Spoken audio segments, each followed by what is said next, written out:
Des danses traditionnelles sénoufo exécutées ici pour célébrer la réconciliation et la cohésion sociale dans le district des Savanes et du Hambol. Les peuples du Tchologo, du Poro et de la Bagoué, réputés pour ses rites et ses danses, se sont fait remarquer dans cette pratique culturelle afin de transmettre un message, celui de la joie et de la paix. Nous avons demandé les bénédictions des grands, des aïeux sur nous tous afin que le groupe puisse marcher et pour la paix en Côte d'Ivoire. Cette célébration autour de la paix et de la cohésion sociale a été aussi marquée par des témoignages sur les actions de développement menées par le président de la République.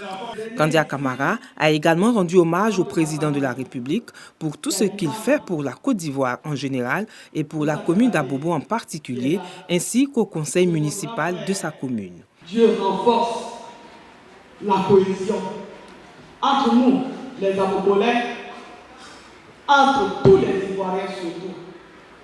Que Dieu fasse en sorte que la paix continue de régner dans notre beau pays.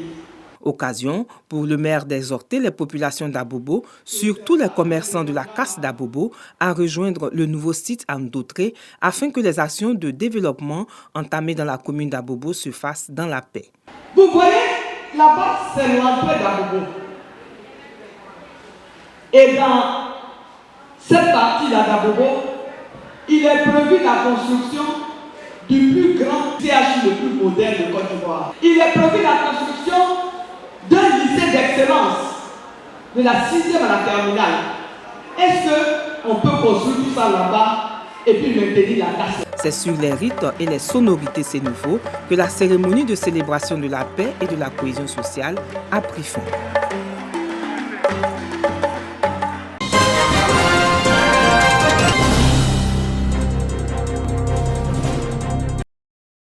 C'est l'une des structures sous tutelle qui fait la fierté du ministère de la fonction publique et de la modernisation de l'administration et sans doute aussi l'orgueil de la Côte d'Ivoire en matière de formation et de renforcement de capacités des fonctionnaires et agents de l'État dans notre pays.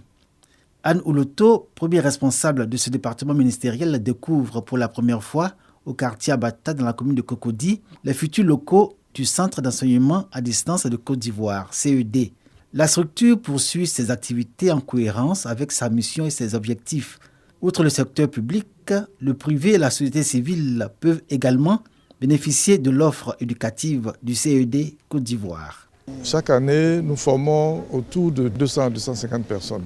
Nous avons 4 grandes salles, 2 salles de visioconférence et une salle multimédia. Et les formations sont des formations de pointe.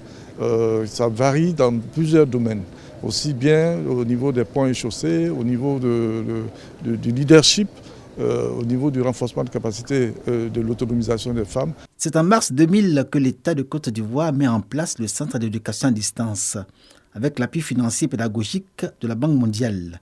Depuis cette date à ce jour, fonctionnaires, agents de l'État, dirigeants de PME-PMI et cadres du privé s'y succèdent et bénéficient au terme de leur formation de la valorisation de leurs compétences. Le Centre d'éducation à distance de Côte d'Ivoire, établissement public à caractère industriel et commercial, s'inscrit dans la vision du gouvernement de doter la Côte d'Ivoire de cadres bien formés, cultivés à la bonne gouvernance et capables de soutenir le développement économique et social de la Côte d'Ivoire. Ce centre pour nous est important dans notre processus de formation et de renforcement des capacités des agents de l'État de Côte d'Ivoire. Vous pouvez être à votre poste de travail partout en Côte d'Ivoire et grâce à ce centre, vous aurez accès à des formations de pointe partout dans le monde.